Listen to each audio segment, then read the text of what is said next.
Muy buenos días, mis queridos hermanos. Les saludo la paz de nuestro gran Señor Jesucristo. Doy gracias a Dios, en primer lugar, por esta nueva oportunidad de que Él me concede de poder estar delante de ustedes estudiando esta última lección, la número 13 de esta serie de lecciones que llevaba como título Ruta 32, el camino al avivamiento, donde sin duda hemos aprendido muchas cosas, donde Dios se ha encargado de enseñarnos muchas cosas en relación al avivamiento, tanto en nuestra vida espiritual como personal, como también grupal, como iglesia. Hoy nos queda estudiar la última lección de esta serie que lleva como clamando por un avivamiento. Es una, es una necesidad de que cada día en nuestras vidas siempre esté clamando a Dios, pidiendo a Dios el avivamiento espiritual de nuestras vidas, que ese fuego del Espíritu Santo pueda inundar nuestros corazones y nuestras vidas. Pero antes de comenzar, quiero invitarlo a que podamos hacer una oración a Dios para que Él nos pueda estar direccionando, para que Él pueda abrir nuestra mente, nuestro entendimiento en esta tarde y podamos comprender la enseñanza que Él nos tiene preparado para esta mañana en este estudio de esta lección. Vamos a orar.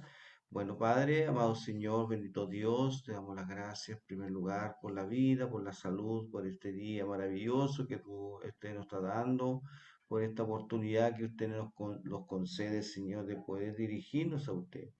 Bueno, en esta hora, Señor bendito Padre, te rogamos que tu presencia, la presencia del Espíritu Santo, venga a reinar en medio nuestro, en cada uno de mis hermanos, para que tú puedas abrir nuestro entendimiento, el discernimiento y poder, Señor, comprender todas las enseñanzas que usted tiene preparada para cada uno de nosotros por intermedio de esta lección. Padre Celestial, utiliza mi vida para poder exponer y enseñar, bendito Padre, de mejor forma, como tú quieras, Señor, hacia mis hermanos en esta mañana, Señor, esta lección. Muchas gracias, Padre bendito, en el nombre de Jesucristo te lo pido, te lo agradezco todo. Amén. Amén. Vamos a comenzar. El objetivo de esta lección, ayudar al estudiante de la Biblia a comprender los dos aspectos, nos habla esta lección, importante del llamado al avivamiento para que se sienta animado a continuar con esta importante obra espiritual. ¿Ya? Dos aspectos que vamos a aprender en esta lección número 13. ¿Ya? ¿Cuáles serán? Bueno, vamos a ir descubriéndolos por intermedio de la lectura de esta lección sobre el estudio de esta lección. Vamos. El texto base de esta lección se encuentra en Hechos 1:14. ¿Ya? Todo estaban, todo esto estaban unánimes, entregados de continuo a la oración junto con las mujeres y con María, la Madre de Jesús, y con sus hermanos. En tiempos espirituales difíciles nunca se debe descartar la búsqueda del avivamiento. El papel de la Iglesia de Cristo es creer que Dios puede actuar para cambiar la historia de su pueblo, a pesar de las pocas perspectivas de mejora, los extraordinarios derramamientos del Espíritu que han sucedido a lo largo de los siglos en cristianos individuales, en iglesias locales y en grupos de personas pueden dispersarse al pueblo de Dios en estos tiempos. ¿Ya? O sea, aquí nos estamos dando a conocer de alguna forma de que tanto las cosas como han ocurrido, ¿no? En algunas personas, en algunas iglesias también hoy día puede también surgir esto, ese derramamiento del Espíritu Santo ese avivamiento sobre cada una de las personas o también de las iglesias. La promesa de avivamiento mediante el derramamiento del Espíritu no se limita a los creyentes del Antiguo y Nuevo Testamento. En las palabras inspiradas del apóstol Pedro en Hechos 2, versículo 39, el derramamiento del Espíritu es para ustedes y para sus hijos y para todos los que están lejos, para tanto como el Señor nuestro Dios llame. Por lo tanto, sí podemos pedir un avivamiento que sacuda nuestra iglesia y transforme nuestro país. Amén. Tenemos esa oportunidad. Tenemos esa hermosa oportunidad de pedir a Dios un, un avivamiento que de alguna forma sacuda nuestra iglesia, nuestras vidas y así también poder transformar nuestra comuna, nuestra región y también nuestro país. Ese es el objetivo principal. ¿Ven? Analizando el tema, a través de la profecía de Joel, Dios presagió un gran avivamiento que ocurriría. Y sucederá que después de esto derramé mi espíritu sobre toda carne. Siglos más tarde, el Espíritu Santo fue derramado sobre la iglesia de Cristo en el día del Pentecostés. Como enfatizó el apóstol Pedro, esto es lo que fue dicho por medio del profeta Joel. Dios puede traer avivamiento a su pueblo y depende de nosotros esperarlo con actitud consciente y un clamor persistente. Aquí están los dos aspectos esenciales que cada uno de nosotros debería de alguna forma tener y también nuestra iglesia debería tener. Una actitud consciente. ¿Qué nos quiere decir con esto? Es el ítem número uno. Que esto nos va a llevar a contestar la pregunta número 1 y 2 de esta lección. Antes de proporcionar avivamiento a su pueblo, Dios puede requerir que tengas una actitud consciente. La situación de los judíos en los días de que Joel ejercía su ministerio profético no era la mejor. Al contrario, la nación de Judá atravesaba un momento delicado en su historia. Estaban atravesando una crisis inquietante y devastadora. Primero, la crisis involucraba el aspecto económico del pueblo de Dios. El profeta declara en el pasaje de Joel 1:4 que una plaga de langostas había invadido las tierras productivas de la nación, destruyendo toda la vida vegetal que encontró en el camino. Las palabras de duelo pronunciadas por el hombre de Dios son poderosas. El campo está asolado, la tierra está de duelo porque el grano está arruinado, el vino nuevo se seca y el aceite virgen se pierde. Aliada a esta delicada situación, una severa sequía se apoderó de la nación, trayendo gran desesperación a los agricultores y productores, quitando así el gozo de los hombres. Versículos 11 y 12 de Joel capítulo 1. En segundo lugar, la crisis aún involucraba el aspecto espiritual del pueblo de Dios. Entre los labradores había quienes practicaban los ritos de fertilidad cananeos y entre los sacerdotes los que eran inmundos de corazón. No es de extrañar que el profeta sugiera que esta calamidad natural es una advertencia de Dios. Versículo 15 del capítulo 1 de Joel. Ante la crisis económica y espiritual, Joel llama a la nación a buscar al Señor. Él expone su voluntad. Vuelvan a mí. Joel 2, versículo 12. Esta es la actitud consciente que Dios requiere de su pueblo en medio de la crisis. La iglesia de Cristo puede atravesar situaciones adversas en las que un solo avivamiento es suficiente para vencer. Sin embargo, antes de que ocurra el avivamiento, Dios nos advierte, vuelvan a mí. La idea de volver a Dios es lo mismo que la conversión. La Biblia, versión Reina Valera revisada, traduce el pasaje de Joel 2:12 así, convertíos a mí. La conversión significa darle la espalda al pecado y acercarse a Dios. Además, este regreso a Dios implica un amor profundo, ya que debe ser de todo corazón. Nuestro Padre se regocija en la adoración de aquellos que se complacen en servirlo. El regreso a Dios también implica una acción de sacrificio, como debe suceder con el ayuno. Solo había un ayuno obligatorio para los judíos que observaban en el día de la expiación. Sin embargo, los líderes religiosos podían requerir un ayuno cuando las personas se enfrentaban a una emergencia y necesidad humillarse y buscar a Dios, humillarse y buscar a Dios. En última instancia, este regreso implica un humilde quebrantamiento con duelo y llanto. El quebrantamiento nos hace llorar de arrepentimiento por nuestros pecados. Nehemías 1:4.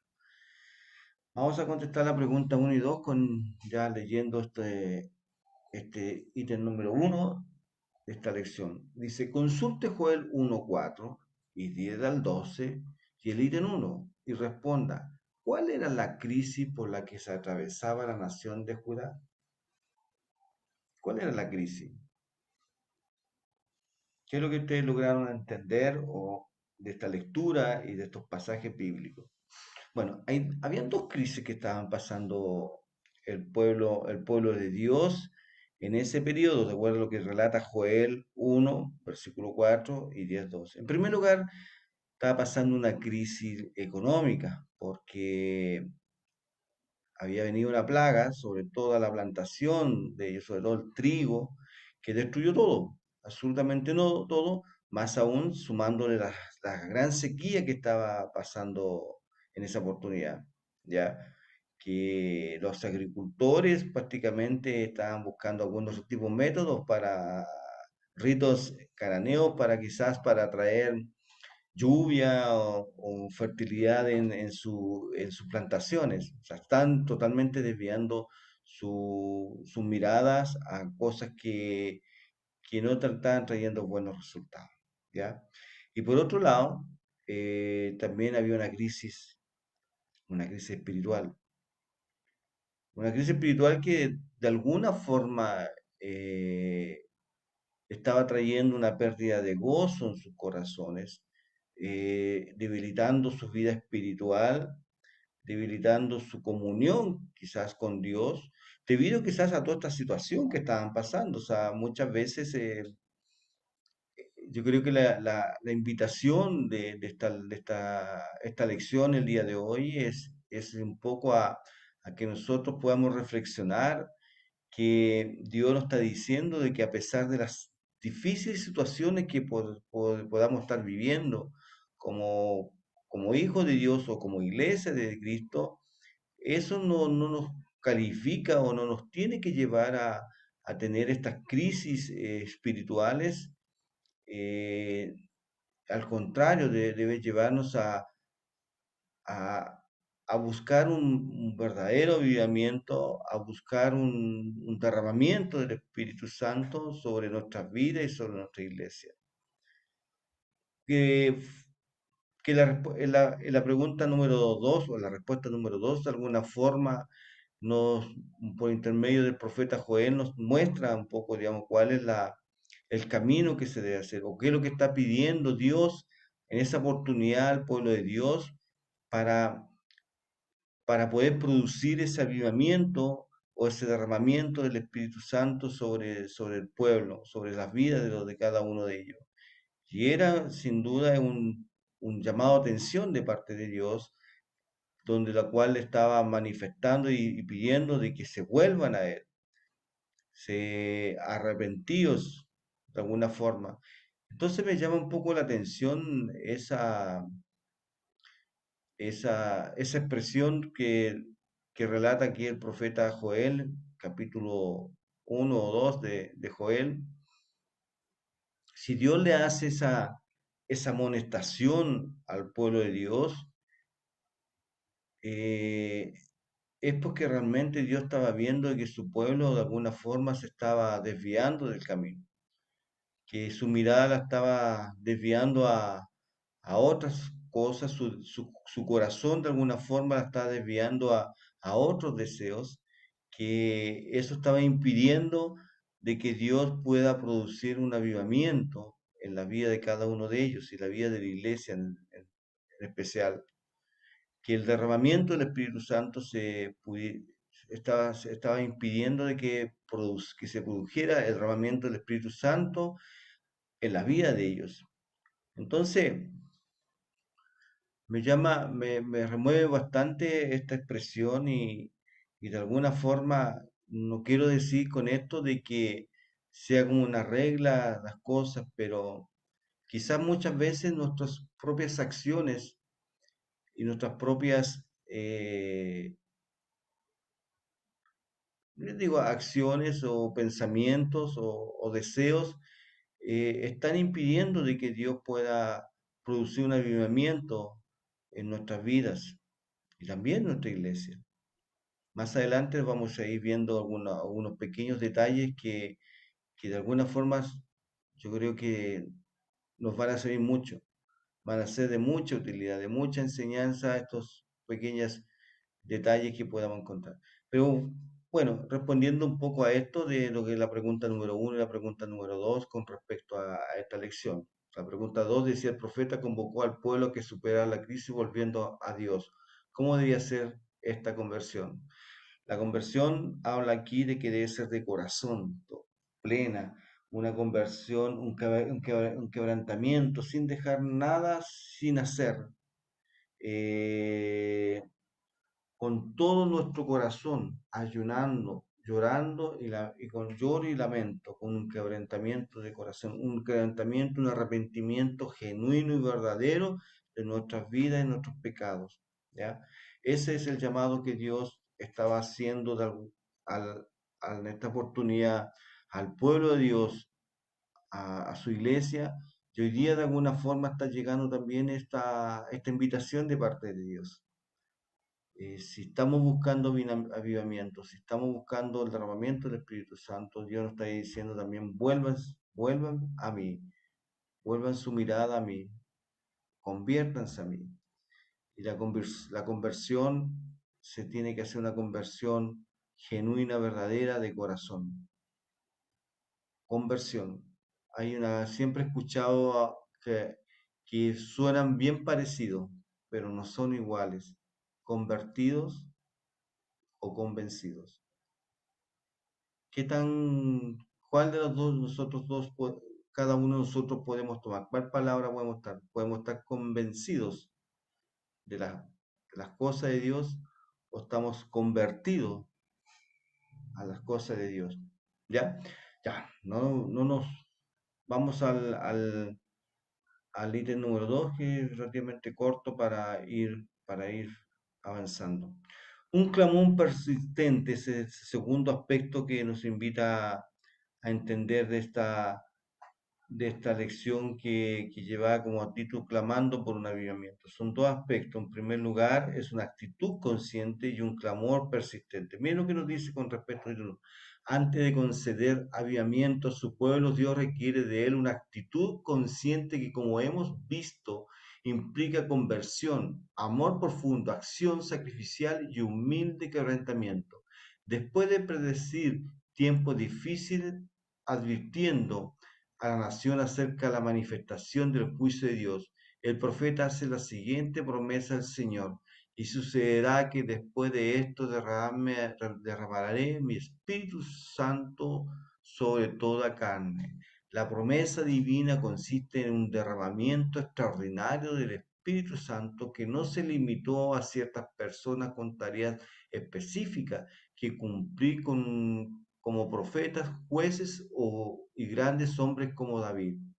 Más bien el Espíritu se derrama sobre toda carne, que incluye a hombres y mujeres, jóvenes y ancianos, judíos y gentiles.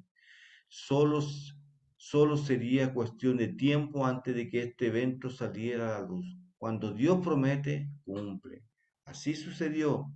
En el día del Pentecostés todos fueron llenos del Espíritu Santo y comenzaron a hablar en otras lenguas, según el Espíritu les daba habilidad para expresarse. Sin embargo, la iglesia no estuvo inerte mientras esperaba el avivamiento. El texto sagrado dice que en el momento en que fue derramado el Espíritu Santo, estaban todos juntos en un mismo lugar. Había unas 120 personas reunidas en el cenáculo de Jerusalén. Entre los que formaban parte de este grupo de cristianos estaban apóstoles, mujeres, María, la madre de Jesús y sus hermanos. ¿Por qué estaban allí reunidos? La pregunta lo podemos hacer. Jesús le había ordenado: les mando que no salgan de Jerusalén, sino que esperen la promesa del Padre, la cual dijo: oyeron de mí. Mientras estaban reunidos, hicieron lo siguiente: todo esto estaban unánime, entregado de continuo a la oración, versículo 14. Todos los cristianos allí sabían que el extraordinario derramamiento del Espíritu Santo ocurriría en algún momento.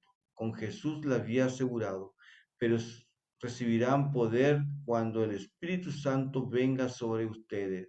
Aunque así estaban dispuestos a clamar persistentemente. Aún así estaban dispuestos a clamar persistentemente.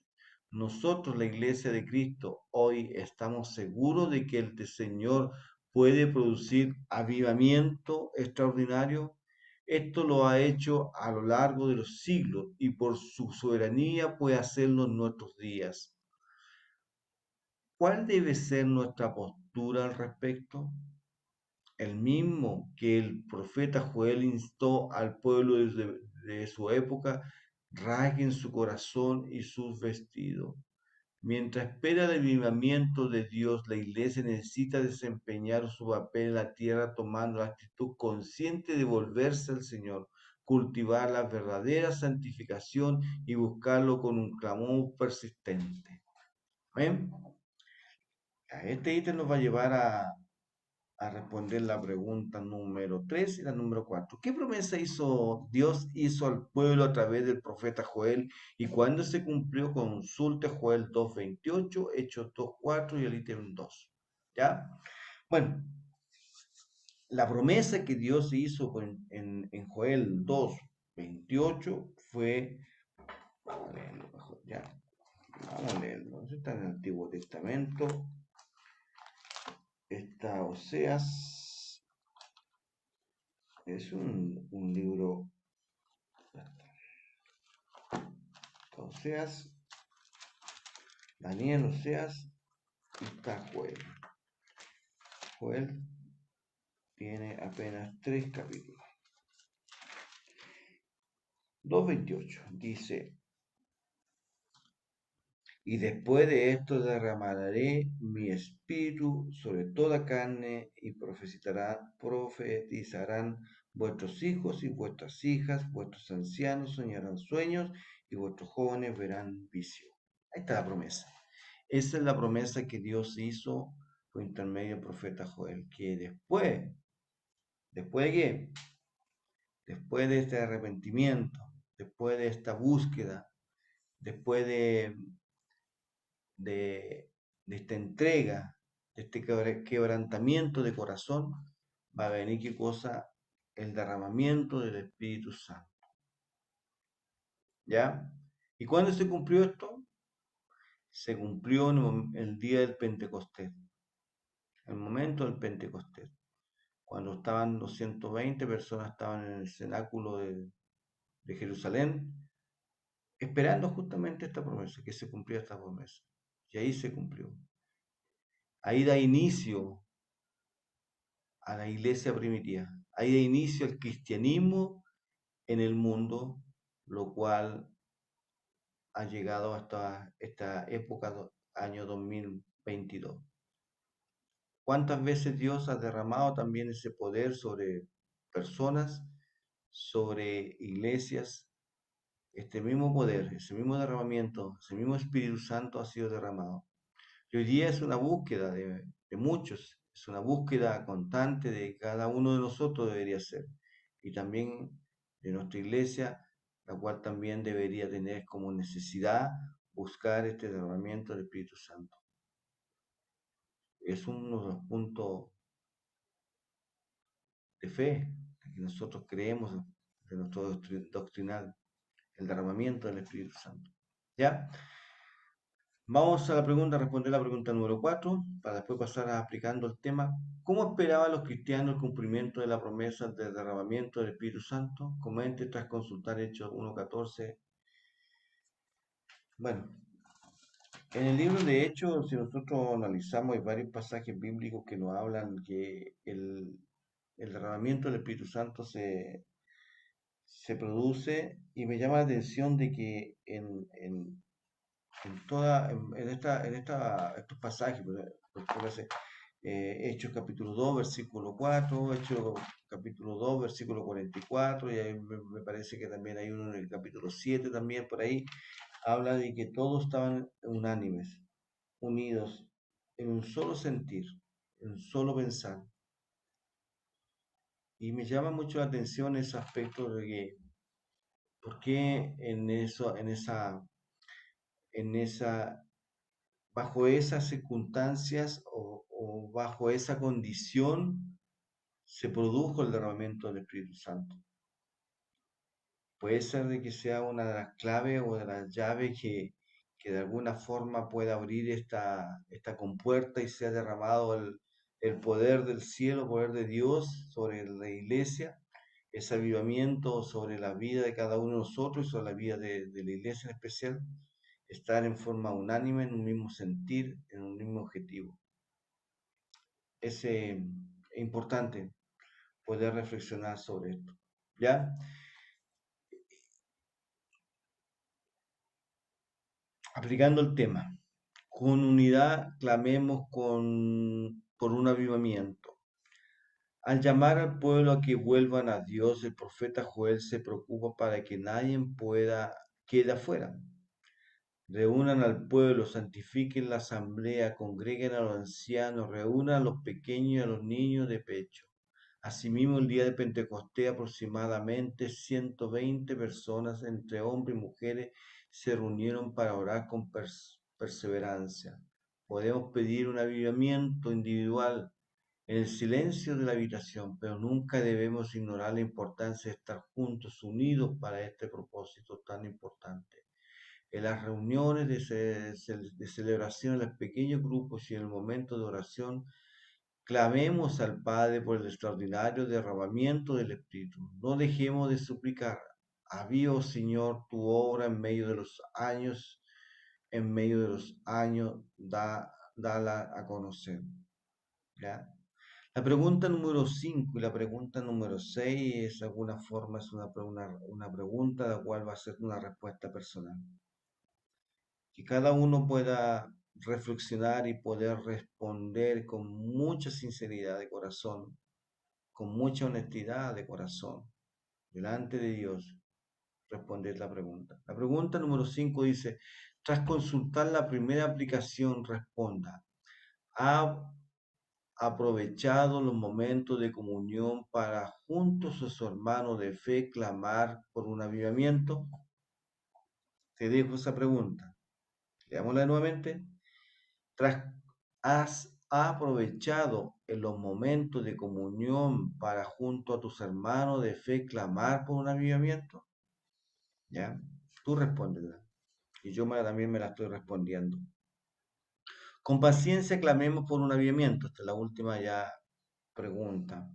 Al clamar por avivamiento, la iglesia de Cristo tuvo que esperar a que Dios actuara. Una vez mientras comía con ellos les ordenó, no se alejen de Jerusalén, sino esperen la promesa del Padre. Los cristianos sabían que serían llenos del poder de lo alto, pero no tenían idea de cuándo sucedería esto. Sin embargo, persistieron en buscar a Dios por medio de la oración. En nuestras limitaciones no podemos predecir el momento del avivamiento a menos que Dios elija revelarnos. Podemos clamar duramente muchos años por esta acción divina. No obstante, la última palabra siempre será del Señor. Mientras lidiamos con esta situación, perseveremos pacientemente en pedir la acción de Dios a su tiempo y a su manera. No traerá el avivamiento que nos traerá el avivamiento que necesitamos. Y la pregunta número 6, que también es una respuesta personal, dice, ¿la paciencia ha sido un aliado al clamar a Dios por un avivamiento? Comente basado en la segunda aplicación. ¿Ha sido la paciencia un aliado tuyo para seguir clamando y pidiendo por un avivamiento en tu vida, un derramamiento del poder de Dios, del Espíritu Santo sobre tu vida? La respuesta personal. Mi desafío semanal. Como este es el último estudio de esta serie de lecciones, el tema que hemos planteado es muy oportuno. En medio de los tiempos difíciles que hemos vivido, no podemos renunciar a la búsqueda del avivamiento. Que esto se dé a niños, adolescentes, jóvenes, adultos, ancianos, que la iglesia de Cristo sea llena del poder para llevar a cabo la misión. Este es nuestro desafío para esta semana. Hagamos un proyecto de oración a través del cual intercedamos diariamente por el avivamiento de la Iglesia de Cristo en la tierra. Podemos orar individualmente o reunirnos en los hogares de los demás para este propósito. Los resultados serán positivos porque la mano del Señor no se ha acortado para salvar, ni su oído se ha endurecido para oír. Isaías 59. Gran desafío tenemos, ¿verdad? Que podamos cumplir esta semana. Los cristianos que sufren en Kazajistán. La persecución en Kazajistán no ha cambiado mucho a lo largo de los años. La legislación de septiembre de 2011 restringe la capacidad de adorar libremente. El gobierno de Kazajistán ha aumentado constantemente su control sobre las expresiones religiosas en el país, lo que significa un aumento de la vigilancia, redadas en las reuniones de la iglesia y arrestos. Utiliza la amenaza del Islam militante para restringir más libertades. La Iglesia Ortodoxa rusa son las que menos problemas tienen con el gobierno porque no suelen intentar evangelizar a la población kazajá. Son los cristianos kazajos del origen musulmán los que soportan las peores persecuciones, tanto a mano del Estado como de la familia, los amigos y la comunidad. Algunos conversos son encerrados por sus familiares durante largos periodos, golpeados y pueden ser eventualmente expulsados de sus comunidades.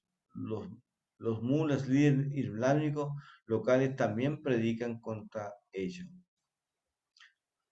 Oré. Interceda por los cristianos es musulmanes en Kazajistán, que son los más vulnerables para que estén protegidos de la opresión y la discriminación de familiares, amigos y comunidades. Amén. Es una gran labor, un gran desafío, una gran responsabilidad de poder orar también por este país, Kazajistán, por todos los cristianos que están en ese país, los que sufren, sufren mucho. Nosotros quizás acá todavía no tenemos esta persecución que hay en muchos otros países. Esperemos no sé si no vivirla, pero quizás que por alguna forma Dios vaya preparando nuestras vidas para cuando llegue ese momento poder estar preparado y no decaer. Amén. Vamos a orar y terminar. Bueno, nuevamente mis hermanos, quiero agradecer también en primer lugar a Dios y también a ustedes por permitirme poder llegar a sus hogares por intermedio de esta lección. Vamos a orar y agradecer a Dios. Padre, muchas gracias por todo tu amor, por tu bondad. Muchas gracias por la enseñanza que usted nos dio por intermedio de esta lección, Señor, que pueda ser los valores, Señor, la enseñanza que usted me ha entregado por intermedio de esto, Señor, se han guardado en nuestros corazones, Señor, y más que guardado, Señor, también puede ser colocado en práctica. Muchas gracias por todo, Señor. En tus manos colocamos nuestras vidas, que este día, Señor, pueda ser un día lleno de bendiciones.